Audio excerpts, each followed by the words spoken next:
Bueno, vamos a ver entonces las generalidades del sistema endocrino. El sistema endocrino es un sistema muy importante que actúa estrechamente junto con el sistema nervioso. Y su función es tan importante que es vital ¿para qué? Para mantener la homeostasis del medio interno. ¿Qué es la homeostasis del medio interno? La constancia del medio interno. Es fundamental mantener la constancia del medio interno.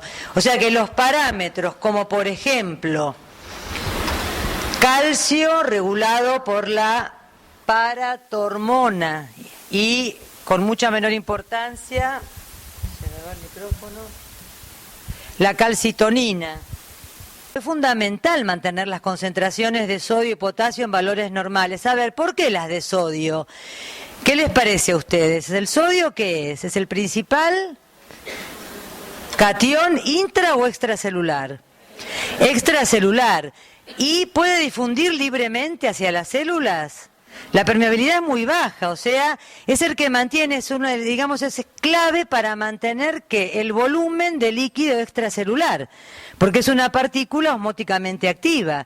Por lo tanto, mantener el sodio extracelular en sus niveles normales es fundamental para mantener el volumen de líquido extracelular. Y plasma es líquido extracelular. Y plasma forma parte de, ¿qué? De lo que estamos viendo esta semana. Claro, o sea, es importantísimo para mantener una volemia normal. Un aumento en el contenido de sodio hace una expansión del líquido extracelular por atracción de agua. Eso genera aumento de volumen plasmático, aumento de la volemia y por ende cambios en la presión arterial, por ejemplo. Otro ion importantísimo, también regulado por la aldosterona, es el potasio. A ver, ¿por qué es importante mantener las concentraciones de potasio en un límite estrecho dentro de los valores normales? ¿Qué les parece a ustedes?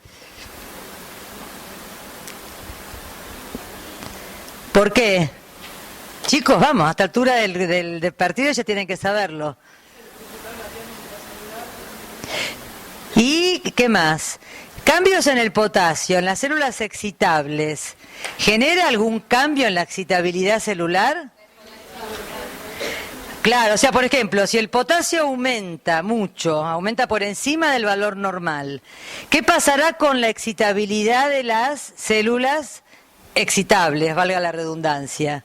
¿Serán más o menos excitables si aumenta el potasio extracelular?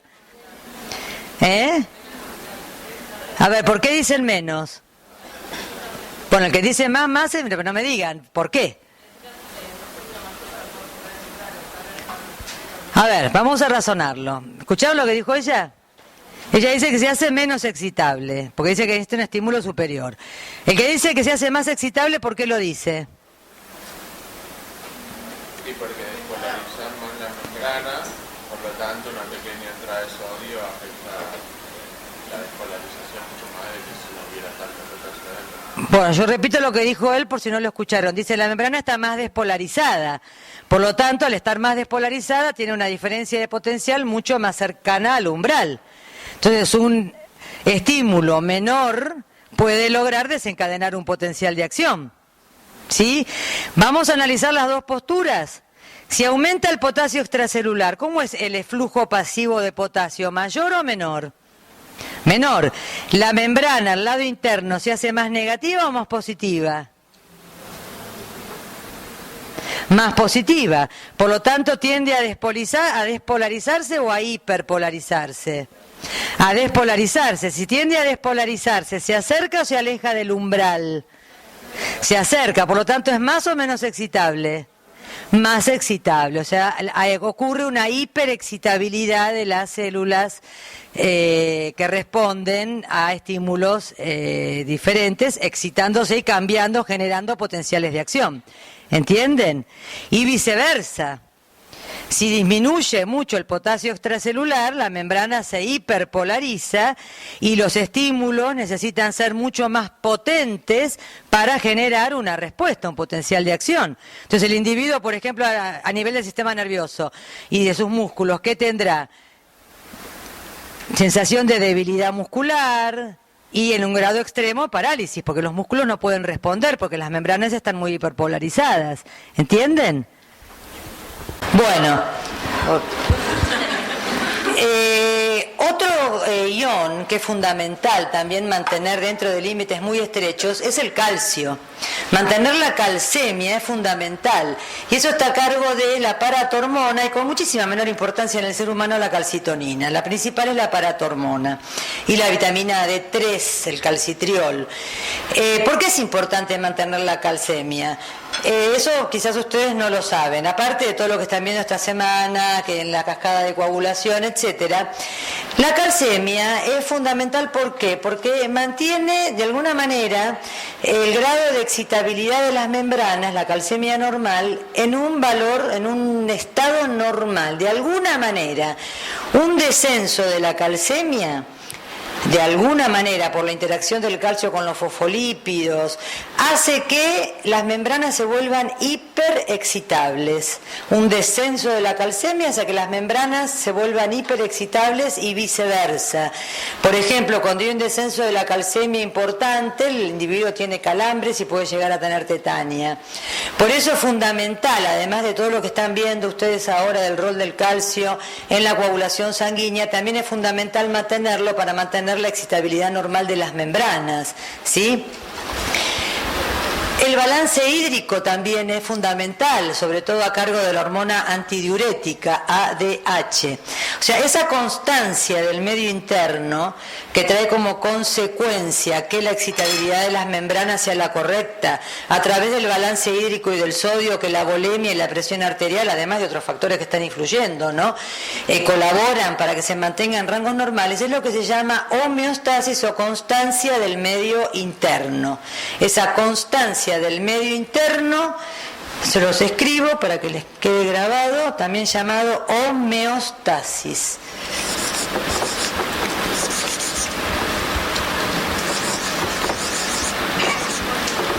Está recién comprado el marcador, les aviso. Vamos a ver el otro negro. Homeostasis.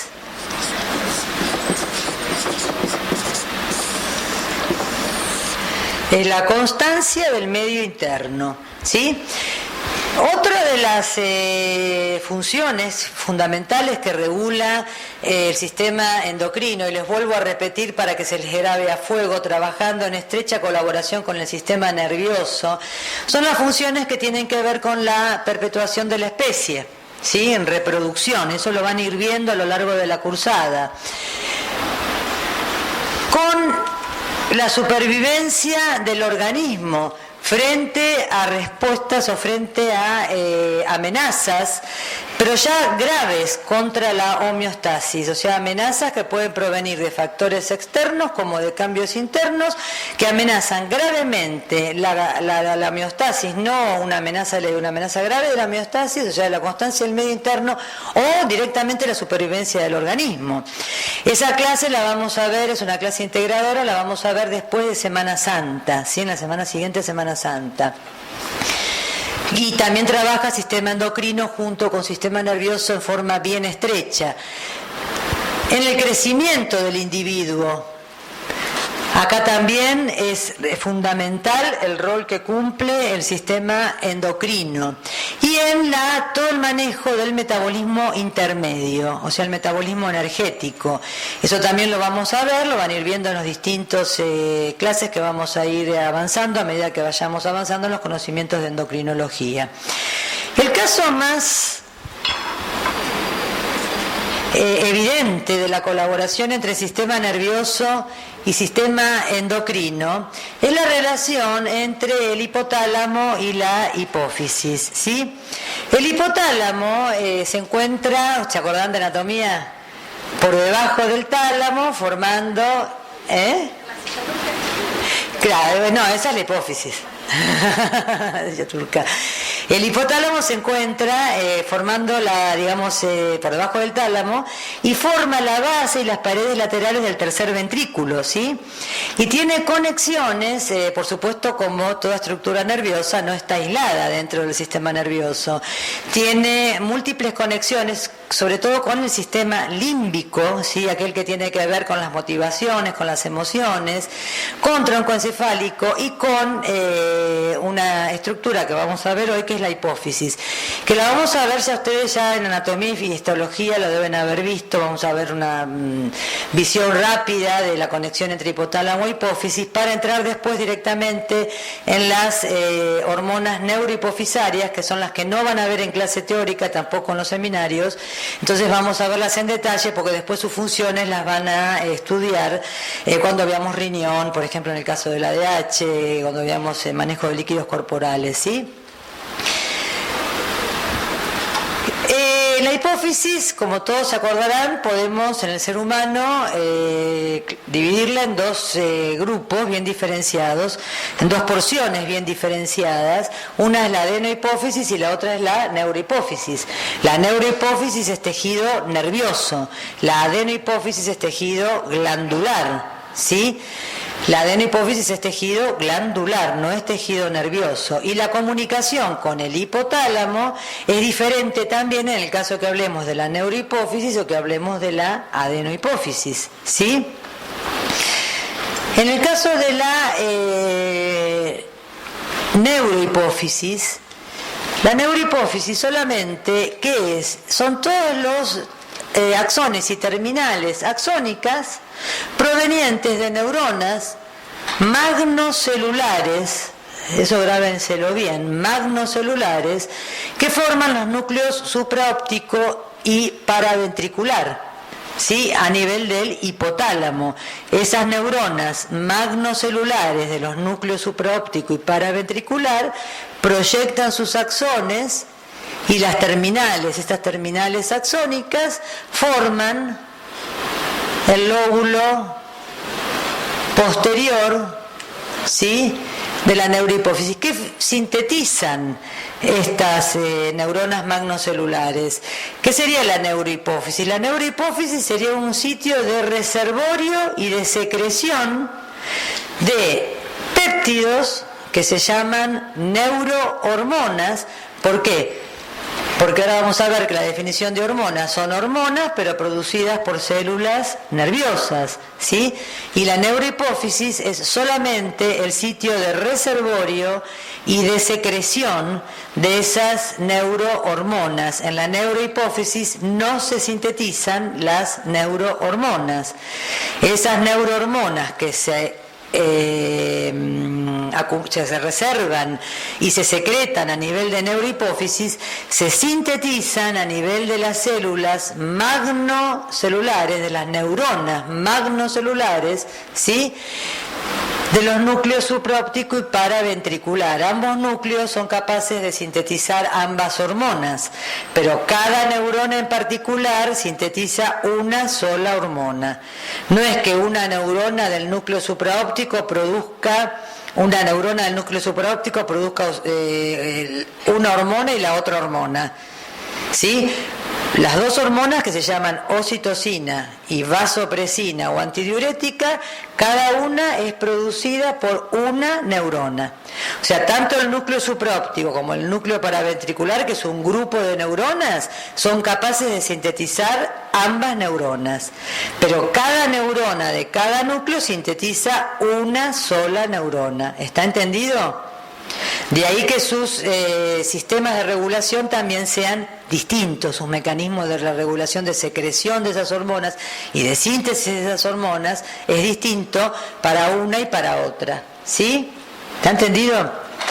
¿Cuáles son estas hormonas? Bueno, son nonapéptidos, son dos péptidos que difieren en su estructura solamente en dos aminoácidos y eso hace que tengan propiedades muy diferentes. Una es la ocitocina Y la otra es la ADH, o también llamada, bueno, también llamada vasopresina. ADH son las siglas correspondientes a hormona antidiurética, también llamada vasopresina porque tiene efectos presores, ahora lo vamos a ver.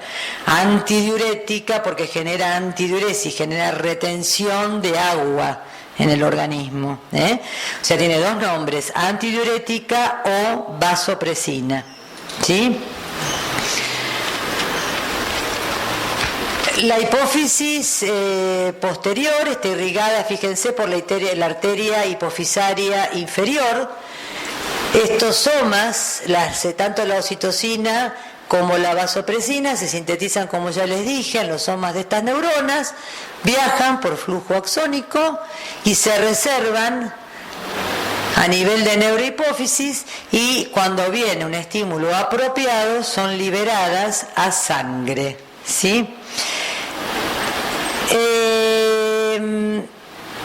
¿Qué concepto ustedes tienen de hormona? Ya lo han visto en el ciclo básico, lo han visto en biología. ¿Qué concepto les quedó de qué es una hormona?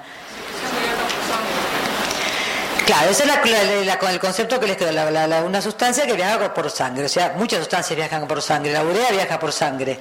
¿Es una hormona? No. Ahí vamos más, mejor. O sea, primero, es un mensajero, sobre la base de lo que dijeron las dos compañeras, es un mensajero químico. Lleva información a una célula que la va a reconocer, que va a responder a ese mensajero químico. ¿Y por qué va a responder a ese mensajero químico? Porque tiene receptores específicos para esa sustancia que llamamos hormona. ¿Está entendido? En primer lugar, es un mensajero químico. Pero, por ejemplo, el neurotransmisor también es un mensajero químico, y la célula postsináptica responde al neurotransmisor interaccionando con un receptor, sin embargo no es una hormona. Entonces, la otra que ellas dijeron es que viaja por sangre. En realidad, las células, las hormonas, esa es la definición clásica, la antigua. Las hormonas son producidas por células, obvio, de secreción endocrina, que vierten el contenido no a espacios extracelulares, sino a líquido extracelular y al medio interno. Ahora bien, esas células que producen la hormona, supónganse que esta es la célula endocrina y secreta su hormona. Esta hormona va a parar al líquido extracelular. Pero ¿qué puede pasar? Que la misma célula que produzca la hormona tenga receptores para esa hormona. ¿Cómo?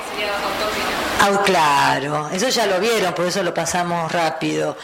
Entonces, esa misma célula que produjo la hormona, si tiene receptores para la hormona va a actuar sobre esa célula y la célula va a responder a esa hormona. O sea, ahí no fue vehiculizada por sangre la hormona, fue vehiculizada solamente por el líquido extracelular que está bañando la célula. ¿Lo ven? Esta es la forma de acción autocrina. También puede impactar, y eso lo vamos a ver bien en los factores de crecimiento en la clase del martes que viene. Acuérdense, el jueves no damos clase, el martes que viene. Puede impactar en células vecinas. ¿Sí? Porque si contiene receptores para células vecinas, puede impactar en células vecinas. Ese mecanismo, esa acción se llama paracrina. O bien, del líquido extracelular puede atravesar la membrana capilar, llegar a sangre y ahí entonces alcanzar a células que se encuentran o a distancia mediana, como entre hipotálamo y adenohipófisis, o a una distancia mucho más grande, como por ejemplo de hipófisis a corteza suprarrenal, un ejemplo. ¿Sí? O sea, esa sería la definición clásica, que viaja por sangre, pero acuérdense que no necesariamente para que sea una hormona tiene que ingresar al compartimiento sanguíneo y ser transportada por sangre. Directamente puede actuar transportada por el líquido que está bañando la célula, impactar la misma célula o a células vecinas. Y estos mensajeros químicos, ¿qué hacen? O activan o inhiben procesos ya existentes en la célula. nunca van a generar procesos nuevos, ¿sí? O activan o frenan procesos ya existentes de la célula. Por ejemplo, la célula adiposa va a seguir con sus características de célula adiposa, pero ahí va a haber mecanismos que se van a activar o se van a inhibir de acuerdo a la interacción hormona-receptor, pero nunca va a cambiar el tipo o la función de la célula, se activan o se inhiben funciones, no se crean funciones nuevas, ¿entienden? Bueno.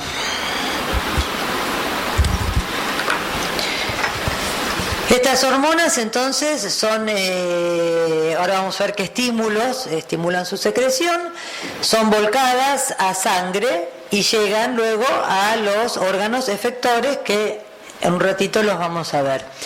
En el caso de la adenohipófisis, también vamos a ir rápido, porque ustedes ya lo vieron bien en anatomía y histología, la comunicación es neurohemática. O sea, hay áreas en el hipotálamo que se llaman áreas hipofisotropas, que mantienen el trofismo de la hipófisis, áreas hipofisotropas, ¿sí? Que producen hormonas. Antes se llamaban factores hipotalámicos, ahora prácticamente se las llama ya hormonas, pues están todas identificadas. Se guardaba el término factor para aquellas hormonas hipotalámicas que todavía no estaban identificadas bien químicamente, ¿sí? Estas hormonas hipotalámicas van a ser volcadas en el sistema porta hipotálamo hipofisario. Repasen bien en anatomía, hacemos un repaso rapidito. En este caso es la arteria hipofisaria superior, que a nivel de la eminencia media, que es una estructura hipotalámica, se capilariza, ¿sí? Y esos capilares en la eminencia media, que están en íntimo contacto con las terminales axónicas de las neuronas que se encuentran en las áreas hipofisotropas del hipotálamo. O sea, más sencillo, están en íntimo contacto con las terminales axónicas de las neuronas que producen las hormonas que van a regular la actividad de la adenohipófisis. ¿Lo entienden? ¿Está entendido? Eso lo sabían ya de anatomía, ¿no? ¿Lo entendieron o lo repito? Pues esto es importante que lo tengan en cuenta. Bueno, entonces esta primera capilarización recibe el producto hormonal de esas neuronas hipotalámicas. Estas hormonas hipotalámicas viajan, o sea, esos capilares vuelven a resumirse en vasos porta, viajan por esos vasos porta y vuelven y llegan a adenohipófisis, donde las células adenohipofisarias, que no son nerviosas, son células con un origen diferente, embriológico diferente, son células glandulares típicas, ¿sí? Provenientes de la bolsa de Racte, no tienen nada que ver con sistema nervioso. Son impactadas aquellas células que contienen receptores para cada hormona hipotalámica, son impactadas y de alguna manera se estimula o se inhibe la secreción hormonal de esas células adenohipofisarias. De esa manera la hipófisis, fíjense que está regulada ampliamente por el hipotálamo, ¿sí? Acá tenemos un esquema más. Acá tienen, ustedes revísenlo, estos solitos son las hormonas adenohipofisarias. Acuérdense que se nombra ACTH, es adenocorticotrofina, hormona adenocorticotrofina, porque está regulando la secreción y el trofismo de la glándula adrenal, ¿sí? Adenocorticotrofina, de la corteza suprarrenal. De la glándula tiene la médula, que está regulada por sistema nervioso simpático, y la corteza, que está regulada por la ACTH. Es lo mismo. TSH es hormona estimulante de la tiroides, ¿sí? G viene de growth, en crecimiento, hormona de crecimiento. FSH-LH, luteinizante y hormona folículo estimulante, son las dos gonadotrofinas. Y prolactina, que es la hormona que actúa sobre las mamas, estimulando crecimiento y formación de leche, secreción, síntesis y secreción de leche, no eyección de leche, síntesis y secreción de leche. Bueno, y acá en este esquemita lo que se los puse para que tengan las glándulas blancas que las acabo de nombrar, ¿sí? Que tengan las glándulas blancas. Ahora las hormonas de la neurohipófisis las vamos a ver ahora en detalle. También tienen que recordar, y vuelvan a lo que vieron en anatomía, el sistema porta-corto, que es muy importante. El sistema porta-corto es un sistema porta que comunica neurohipófisis con adenohipófisis. O sea, estos mismos vasos, que luego se resumen en vasos venosos y drenan en el seno cavernoso y en sangre venosa, ¿qué pasa? Una parte de ellos también vuelven a capilarizarse y parte, en vez de drenar en el sistema venoso, se vuelven a juntar, ¿sí? Y forman vasos portacortos que cruzan hacia la adenohipófisis y allí se vuelven a capilarizar y cumplen una función fisiológica importante que ahora vamos a ver. O sea, tenemos entonces el sistema porta hipotálamo hipofisario, que es el que permite que esa adenohipófisis esté en parte bajo el comando del hipotálamo. ¿Por qué digo en parte? Porque también va a estar, van a ver a lo largo de la cursada de endocrinología, que está también regulada por el nivel de hormonas circulantes, la función de la adenohipófisis. Pero una función, ¿no? O sea, una regulación fundamental es la que proviene del hipotálamo. Entonces el sistema porta hipotálamo hipofisario y el sistema porta neuroadenohipofisario. Este también tienen que tenerlo en cuenta, no olvidarlo, porque tiene una función muy muy importante. ¿Está entendido? Yo les dije al principio que tanto sistema endocrino como nervioso trabajan en conjunto. Antes de ir a verlo, vienen el ejemplo bien clásico, en el caso de la ADH o la oxitocina, por ejemplo. Les voy a dar otro ejemplo antes que se me vaya de la cabeza. Por ejemplo, en lo que respecta a la regulación de la glucemia. Supónganse que un individuo tiene una hipoglucemia. Y ahí es bien claro, un ejemplo muy sencillo de cómo actúan en conjunto sistema nervioso y sistema endocrino.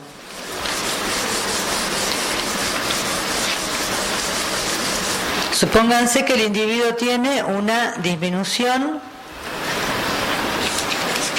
de la glucemia. Esta disminución de la glucemia va a ser captada por glucorreceptores ubicados a nivel hipotalámico, o sea, esta es detectada por unos receptores llamados glucorreceptores que de alguna manera son capaces de detectar una disminución de la glucosa en el líquido que los está extracelular, que los está bañando. ¿Y qué hacen? Mandan información a hipotálamo.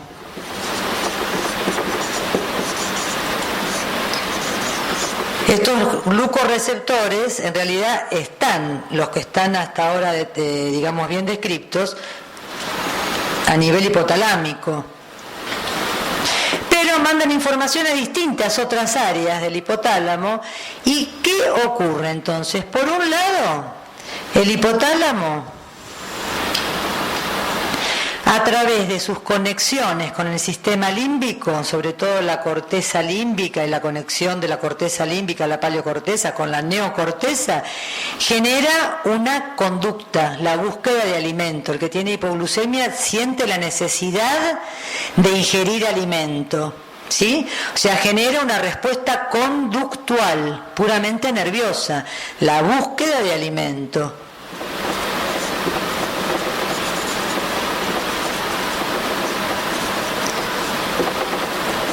Esta es una respuesta conductual, o sea, una conducta.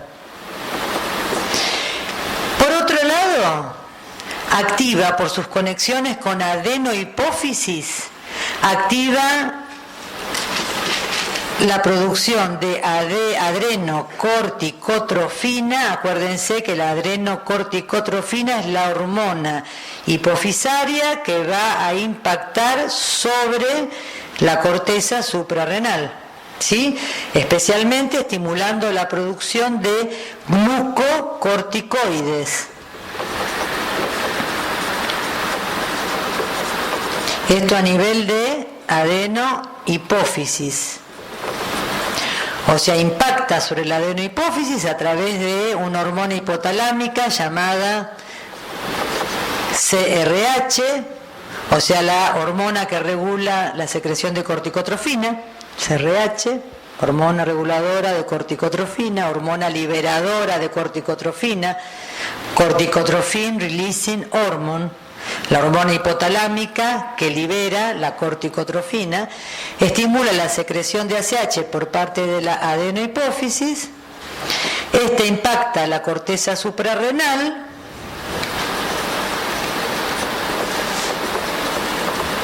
y se producen un aumento en la producción de glucocorticoides, que son las hormonas hipoglucemiantes más potentes. Ya lo van a ver lo vamos a ver en la cursada, a través de sus acciones. Generan un aumento de la glucemia, sobre todo sacando glucosa del hígado para que vaya sangre, haciendo que el hígado sintetice glucosa para que vaya sangre, que es la gluconeogénesis, ya lo vamos a ver. Es hiperglucemiante. Pero por otro lado, impacta núcleos que se encuentran en el tallo encefálico, que están controlando el sistema nervioso autónomo, ¿sí? Y esos núcleos hacen que haya una descarga de las fibras preganglionares del sistema nervioso simpático. Esto fíjense que tienen que repasar mucha anatomía. De esos núcleos que se encuentran en el tallo encefálico bajan a médula y activan neuronas preganglionares del sistema nervioso simpático. O sea, no pueden saber fisiología si no repasan anatomía. Se activa el sistema nervioso simpático y ¿qué pasa? Hay, por un lado, el sistema nervioso simpático está inervando el páncreas. El páncreas produce hormona insulina, que es hipoglucemiante, somatostatina, que hoy no nos interesa, y por ejemplo el glucagón, que es hiperglucemiante. Al haber una activación del sistema nervioso simpático, se estimula la secreción de glucagón, que es hiperglucemiante, ¿sí? Y se inhibe la secreción de insulina, que eso lo saben todos, me imagino por cultura general, que es hipoglucemiante, tiende a descender la glucosa, por lo tanto, entre una hipoglucemia no es conveniente que aumente la insulina, es conveniente bajar la insulina. Entonces inhibe la secreción de insulina. Y por otro lado, actuando sobre la médula suprarrenal, estimula la formación, la secreción de adrenalina, que es hiperglucemiante. Ese es el ejemplo más sencillo que pueden ustedes tener. Después seguimos hablando de ejemplos mucho más complicados, de cómo sistema endocrino y sistema nervioso trabajan estrechamente, y siempre trabajan estrechamente, siempre lo hacen así, en todos los órdenes. Ustedes ya van a ver cómo en cuando vean reproducción, cuando veamos crecimiento, cuando veamos estrés, cómo ambos sistemas trabajan bien conectados. Y este es un ejemplo bien sencillito para que vean cómo el sistema nervioso no trabaja, el sistema endocrino no trabaja separado del sistema nervioso, trabajan ambos colaborando. ¿Para qué? Para mantener la homeostasis interna, o para mantener la supervivencia del organismo cuando digamos el cambio sea muy importante, que atente contra esa supervivencia, o para mantener la supervivencia de la especie en el caso de reproducción. Todos habrán sabido que hay trastornos regulatorios cuando hay trastornos regulatorios en la reproducción, trastornos reproductivos cuando hay trastornos nerviosos, ¿sí? O sea, y a la vez las hormonas sobre todo las mujeres lo saben bien, cómo afecta el sistema nervioso. ¿Sí? En el periodo de ovulación no se siente de una manera, tiene ciertos síntomas, antes de la menstruación tiene, vamos, que no la toque nadie, o sea, cómo están íntimamente relacionadas sistema nervioso con sistema endocrino, influyendo mutuamente, pero en general trabajando en conjunto para el bienestar del organismo, para la supervivencia de la especie y del individuo. ¿Entendieron? Bueno, vamos a seguir.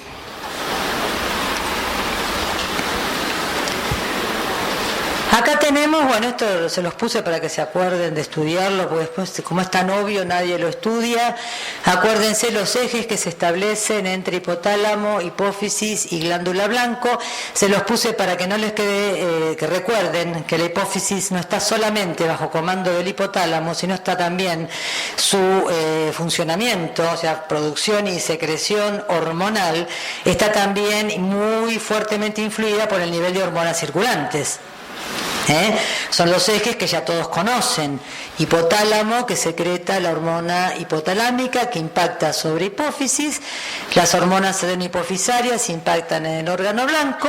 Estos órganos sí son órganos productores de hormonas, secretan hormonas, y las hormonas periféricas generan un feedback negativo tanto sobre hipófisis como sobre hipotálamo, y las hormonas hipofisarias también generan un feedback negativo tanto sobre hipotálamo como por mecanismos ultracortos sobre su misma secreción, para mantener los niveles hormonales en concentraciones normales.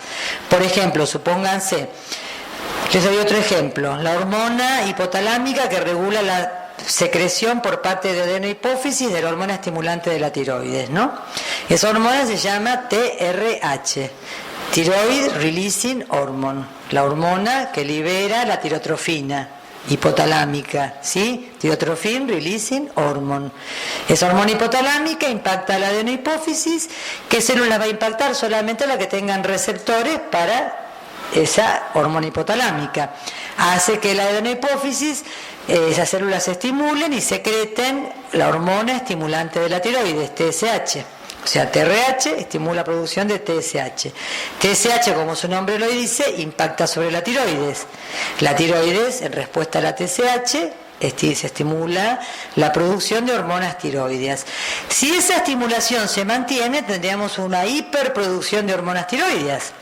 Entonces tiene que haber un mecanismo que mantenga los niveles hormonales en concentraciones normales. Entonces, si por alguna causa va descendiendo la producción de hormonas tiroides, se activa el eje hipotálamo hipófiso tiroideo, va aumentando el nivel de hormonas tiroideas, y existe lo que se llama el set point, el punto, la concentración normal de hormonas tiroides alrededor de la cual el hipotálamo está regulando ese eje, ¿entienden?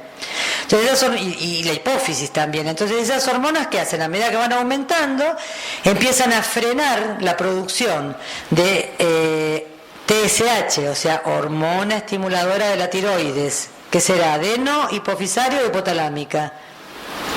TSH, hormona estimuladora de la tiroides, adenohipofisaria, o sea, va frenando la acción de las células hipofisarias, y a la vez hace feedback negativo sobre las células hipotalámicas productoras de TRH, o lo mismo, Tyrotrophin Releasing Hormone, o sea, la hormona que libera tirotrofina.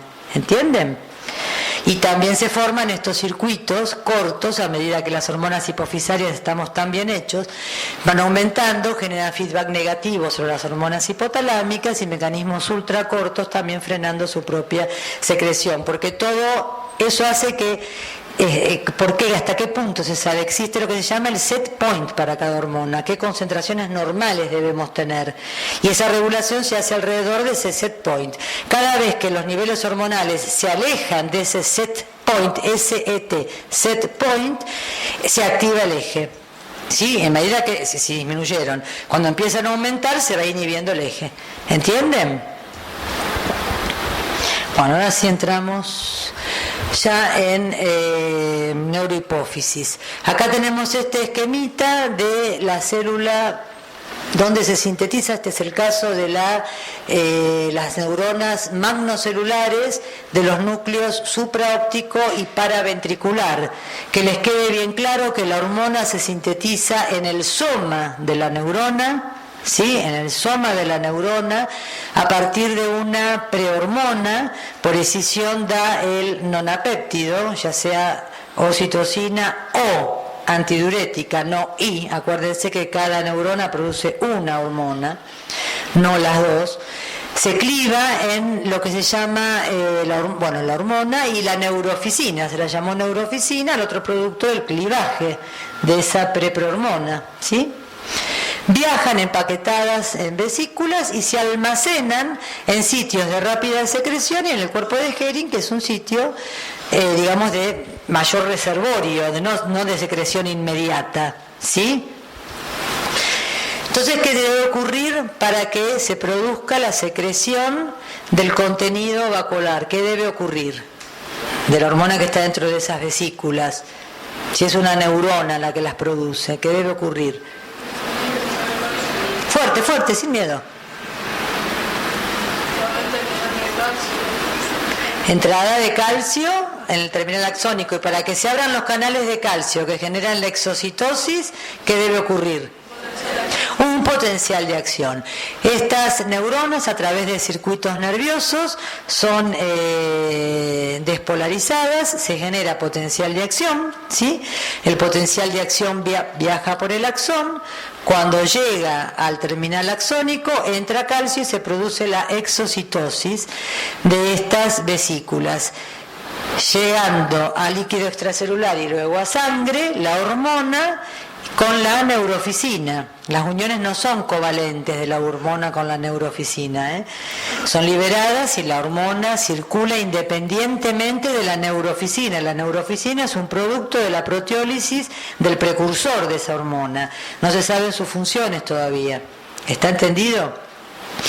Entonces, para que llegue un potencial de acción, esas neuronas hipotalámicas tienen que haber recibido información nerviosa para activarse y generar potenciales de acción. Ahora vamos a ver, en el caso de una hormona y la otra, qué información reciben.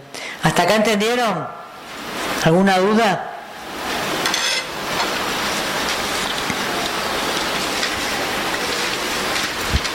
La ADH, como el nombre lo dice, antidiurética. Su función es mantener el balance hídrico. Vamos a ver que tiene otra función también, es vasoconstrictora. Pero ¿qué pasa? Cada vez que esos neuronas se ven estimuladas, es porque han recibido información de otros receptores que han detectado un cambio en una variable, que ha generado un cambio en la homeostasis, o sea, en la constancia del medio interno, y se tiende a restituir la constancia del medio interno. Por ejemplo, ustedes comen papas fritas y no toman agua, muchas papas fritas y no toman agua, ingieren mucho sodio, ¿sí? ¿Qué va a pasar con la osmolaridad plasmática agudamente en un primer momento?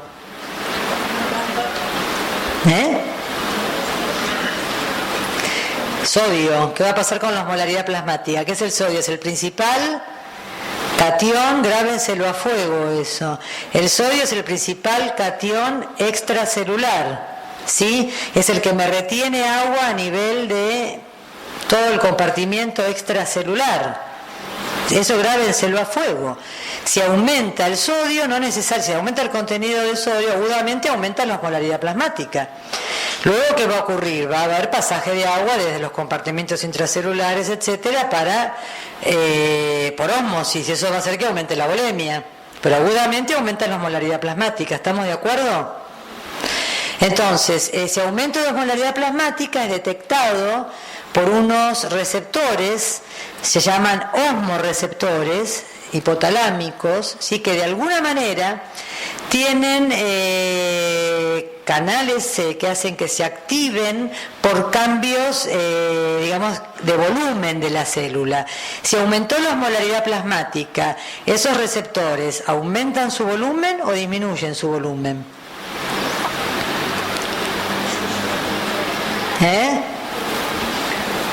Fuerte, sin miedo. Si lo dicen mal, lo analizamos, vamos. Se aumentó la osmolaridad plasmática. Supongamos que comieron un paquete de Lay's, papas fritas. No tomaron agua, el sodio aumentó. ¿Qué va a pasar con esos osmorreceptores? La osmolaridad plasmática aumentó. Esos osmorreceptores, obvio, se encuentran fuera de la barrera hematoencefálica, ¿no? Capaces de detectar cambios rápidamente en la composición del líquido extracelular. Repasen lo que es la barrera hematoencefálica, no es un muro. Son estructuras especiales de capilares con células gliales que hacen que tengan permeabilidad selectiva o no, nada más, ¿sí? Repásenlo bien, no podemos dar todo en clase, pero repásenlo bien. O sea, esos osmorreceptores son capaces de detectar cambios en la osmolaridad plasmática. Si aumentó el sodio, ¿qué pasó con la osmolaridad plasmática? ¿No? Agudamente aumenta. ¿Qué pasa con el volumen de esas células osmorreceptoras? ¿Aumenta o disminuye? Disminuye. ¿Por qué? Porque por ósmosis va el agua desde la zona más diluida hacia la zona más concentrada, osmóticamente hacia donde aumentó la concentración de sodio, que es una partícula osmóticamente activa que queda presa fuera de la célula. ¿Sí? ¿Estamos de acuerdo? Entonces esos osmorreceptores captan esa señal, se activan de alguna manera y envían información a los núcleos supraóptico y paraventricular, a las células productoras de ADH. ¿Sí? Y hay la importancia que recuerden que cada neurona produce una hormona y tiene su sistema propio de regulación. Las neuronas productoras de ADH responden a circuitos originados en esos osmorreceptores, ¿sí? ¿Y qué hace? Se genera potencial, no vamos a repasar todo eso, repasen todo el potencial de acción, viaja por los axones y se libera hormona antidiurética. ¿Sí? Se estimula la liberación de hormona antidiurética. Pero por otro lado, esos mismos osmorreceptores van a mandar también información al centro hipotalámico de la SED, que es un centro que a través de proyecciones desde ese centro de la SED que se encuentra en hipotálamo hacia áreas límbicas, ¿sí? Hacia sistema límbico, generan una respuesta conductual. ¿Qué hacemos cuando comemos muchas papas fritas? Vamos a buscar agua. O sea, se estimula la ingesta de agua. Entonces, por un lado, se genera una respuesta conductual, que es ingerir agua por estimulación del centro de la sed, y por otro lado, se estimula la secreción de hormona antidiurética, que ahora vamos a ver, como su nombre lo dice, es antidiurética, disminuye la diuresis, disminuye la eliminación de volumen urinario, estimula que retengamos agua. Que perdamos menos agua por la orina, que retengamos más agua. En ausencia de hormona antidiurética somos capaces de eliminar hasta 30 litros de agua en un día. Por eso es importantísima la hormona antidiurética. Cuanto más alto es el nivel de hormona antidiurética, más es el agua que retenemos. Fíjense, a nivel del riñón se filtran 180 litros por día, de los cuales en ausencia de ADH se han podido medir, en casos muy extremos, 30 litros, entre 20 y 30 litros. En general eliminamos 1,5 litros de orina, ¿sí? De toda el agua que filtró a nivel del riñón y que no eliminamos con orina, ¿qué quiere decir? Que reingresó al medio interno. De toda esa agua que reingresa al medio interno, entre 1/6 y 1/7 depende del ADH.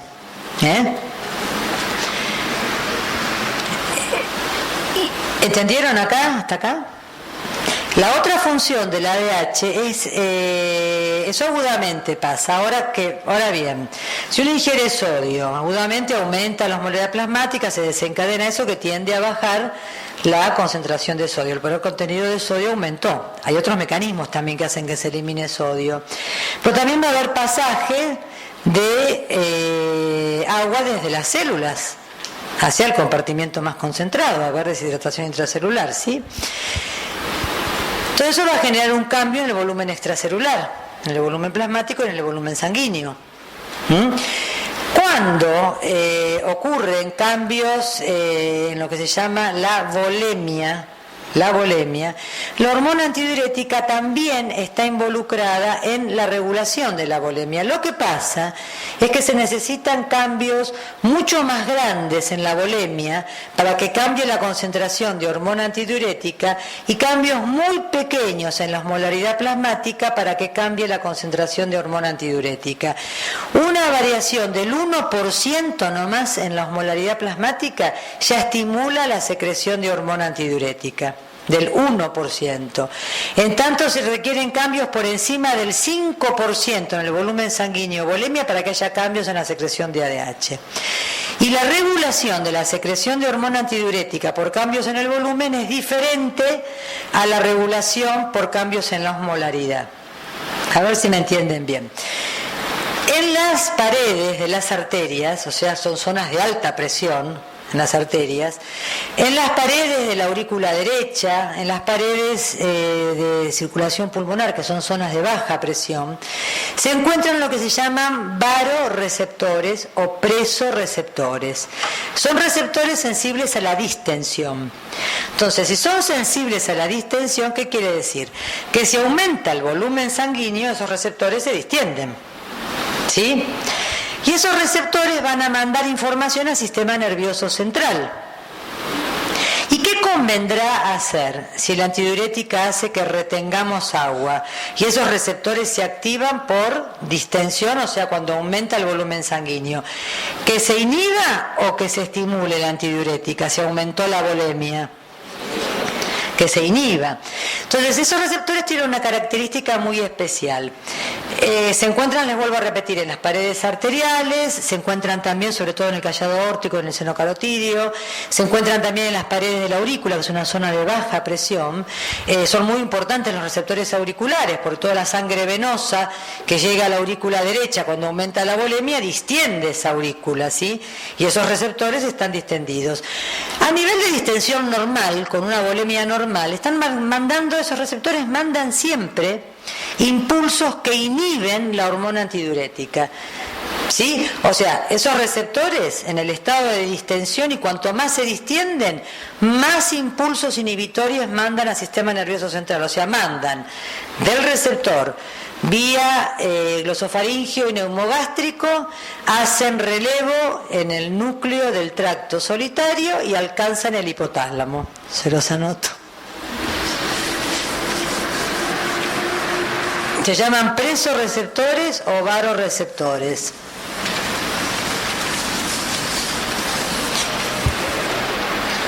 Se encuentran en zonas entonces de alta y de baja presión. Presoreceptores, también llamado varoreceptores. Estos presoreceptores, que se encuentran en zonas de alta presión como arterias o zonas de baja presión como aurícula, sobre todo aurícula derecha, inhiben tónicamente la secreción de hormona antidiurética. ¿A través de qué vía? A través del vago y del glosofaringio. Hacen relevo en el núcleo del tracto solitario y de allí mandan información a diferentes zonas del sistema nervioso, entre ellas la que nos interesa hoy, a hipotálamo, a núcleo supraóptico y núcleo paraventricular. ¿Y qué hacen? Inhiben tónicamente a la secreción de ADH. Cosa que es lógica. Si aumenta el volumen, no me conviene retener más líquido, ¿sí? Por lo tanto, este mecanismo que regula la secreción de ADH se va a ser muy importante en los casos de disminución de volumen. Por ejemplo, una hemorragia, donde es importante que retengamos todo el agua que podamos en el organismo, ¿sí? ¿Entienden? Este mecanismo operativo es muy importante en el caso de caídas de volumen. ¿Por qué? No va a ser que ganemos volumen, Porque lo único que hace la antidiurética, ¿qué es? Es aumentar la reabsorción de agua a nivel del nefrón. O sea, esa agua que eliminaríamos por orina, la metemos nuevamente en el medio interno. O sea, no es que estemos incorporando agua de afuera, evita la pérdida de agua, ¿entienden? Entonces, ante una disminución de volumen, es fundamental tratar de evitar toda posible pérdida de agua por cualquier medio. Uno de ellos es a través de la ADH. Entonces, ¿qué va a pasar? Cuando cae el volumen, la descarga tónica inhibitoria, ¿qué hará? ¿Aumentará o disminuirá? Si cae el volumen, esa inhibición tónica que parte de los vasoreceptores y llega al núcleo supraóptico y paraventricular del hipotálamo, esa inhibición tónica, ¿aumenta o disminuye? Disminuye. Por lo tanto, la secreción de ADH está más o menos inhibida por ese mecanismo. ¿Y entonces qué va a pasar? Va a disminuir la diuresis, o sea, va a disminuir la eliminación de agua por orina. Diuresis, la eliminación de agua por orina. ¿Entienden? Entonces evitamos pérdida de agua. ¿Está hasta acá? Todo es lógico, acuérdense, en fisiología. Hay cosas que no tenemos más remedio que estudiarlas de memoria, pero el resto es todo razonamiento.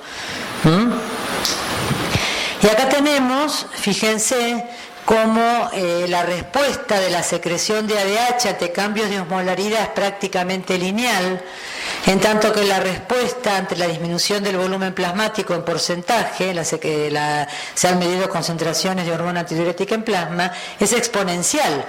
Y fíjense que se necesitan cambios, miren, acá está bien claro, a partir de un 5% esta pendiente comienza a aumentarse, o sea, opera a niveles es un mecanismo mucho menos sensible que el de el que está regulado por los cambios de osmolaridad, que es prácticamente lineal, ¿lo ven?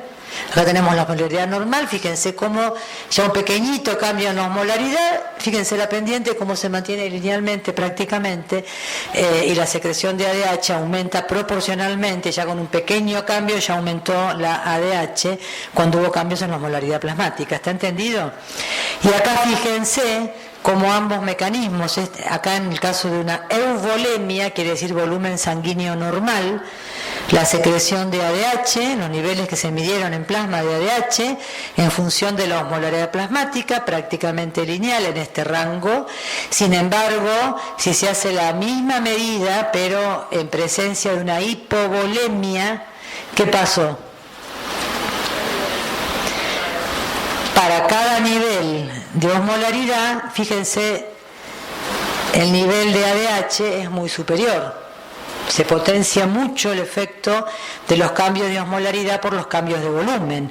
Esto, ojo, es hipovolemia, es reducción del volumen sanguíneo. Eso es lo que hace que disminuya la inhibición tónica que parte de los presorreceptores sobre las neuronas del núcleo supraóptico y paraventricular y por lo tanto sobre la secreción de ADH. ¿Entendieron?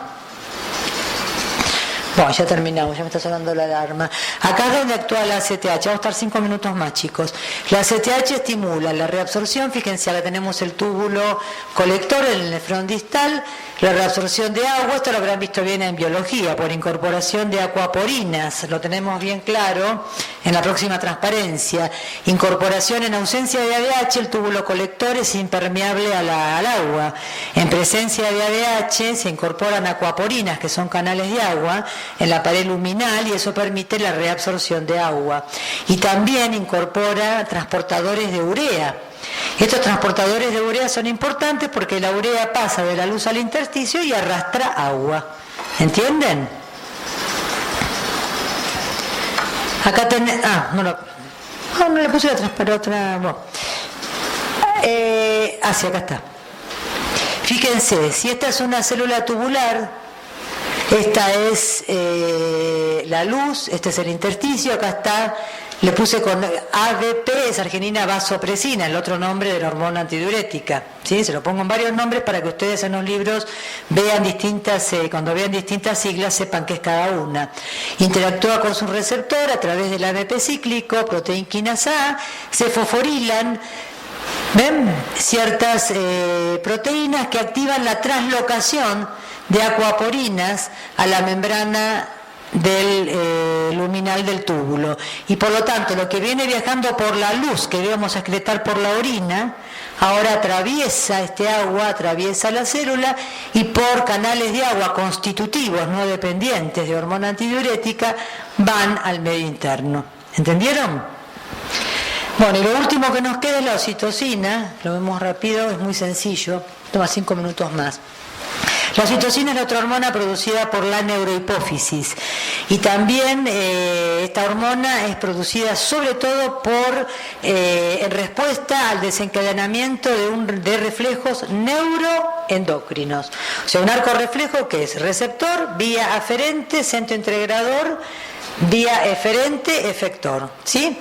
En el caso de la oxitocina, el receptor puede ser o las células táctiles del pezón o el canal cervical, ¿sí? En la mujer. Cuando el bebé mama, se activan esos receptores táctiles del pezón y ¿qué pasa? Se desencadena un reflejo. Ese reflejo entra a médula y por haz espinotalámico, colaterales del haz espinotalámico, impacta las neuronas de los núcleos supraóptico y paraventricular productoras de oxitocina, se desencadena el potencial de acción, se libera oxitocina. ¿Y qué hace la oxitocina? La oxitocina estimula la contracción de células mioepiteliales, o sea, células epiteliales modificadas que tienen actividad contráctil, que están rodeando los alvéolos y los conductos mamarios. Al contraerse, ¡pum!, los exprimen. ¿Y qué pasa? Se eyecta leche. ¿Está? Eso es un reflejo neuroendocrino. O sea, el brazo aferente es nervioso, el brazo eferente es endocrino, es hormonal, es mediado por una hormona. Y el otro reflejo neuroendocrino responsable de la estimulación de oxitocina es la distensión del cuello uterino. A medida que va avanzando el parto, la oxitocina no aumenta. La mayoría de los fisiólogos están de acuerdo con eso, aunque en algunos lados todavía se lee que aumenta la oxitocina.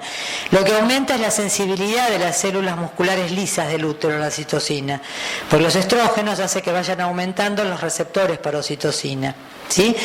Entonces, cuando hay distensión del cuello uterino, se activa el reflejo, o sea, hay vías sensitivas, hay receptores de distensión que se activan, mandan información que entra por médula y colaterales del haz espinotalámico impactan las neuronas productoras de oxitocina de los núcleos supraóptico y paraventricular, se estimula la secreción de oxitocina y ¿qué pasa? Se contrae la musculatura lisa del útero y eso va empujando al bebé hasta que nace, ¿sí? Es un círculo vicioso. Cuanto más se distiende el canal cervical, más se estimula ese reflejo neuroendocrino, más se contraen las células musculares uterinas, más se empuja el bebé, por lo tanto más se abre ese canal, ¿sí? Se va haciendo todo un círculo vicioso, se va estimulando más ese reflejo hasta que el bebé nace. ¿Entendieron? Bueno, y acá tenemos... No, este ya lo pasé. Pum. Acá tenemos el resumen, ¿sí? Fíjense que la oxitocina producida por la hipófisis posterior a nivel del útero y glándula mamaria, la función es la eyección de leche, ojo, no la producción, la eyección. La producción está bajo el efecto de la prolactina. Y ahora, aunque nos tengamos 2 minutos más, me gustaría decirles algo. Una vez que nace el bebé, lo primero que le dice el médico a la mamá, póngaselo en la teta, póngaselo en la teta. ¿Por qué? Porque la prolactina va aumentando durante el embarazo, pero durante el embarazo aumenta porque aumentaron los estrógenos. Esto no es cuestión de esta clase, pero para que les quede ya grabado y cuando lo lean se acuerdan.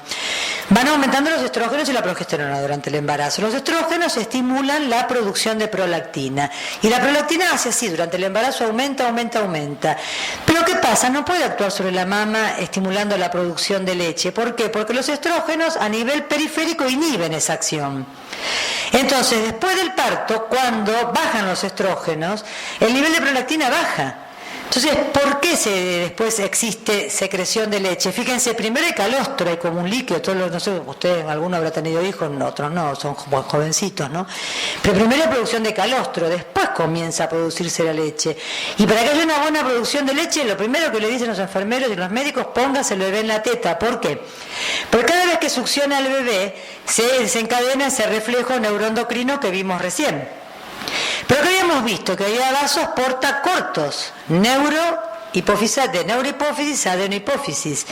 Y esa oxitocina que va a circulación y estimula la contracción de las células mioepiteliales, también alcanza adenohipófisis y estimula la secreción de prolactina. Entonces, esa prolactina estimula la producción y la secreción de leche, o sea, la lactogénesis, que luego la oxitocina estimula su eyección, exprime y estimula la eyección, pero nunca la producción la estimula la prolactina. De ahí lo importante para las futuras mamás, cuando tengan un bebé, pónganselo enseguida para tener una buena producción de leche. Cuanto más mame el bebé, por supuesto que hay muchos factores, pero eso es un factor importante que está rigiendo, ¿entendieron? Bueno, nos vemos entonces, acuérdense, no el jueves que viene, sino el martes en la clase de crecimiento. Chau.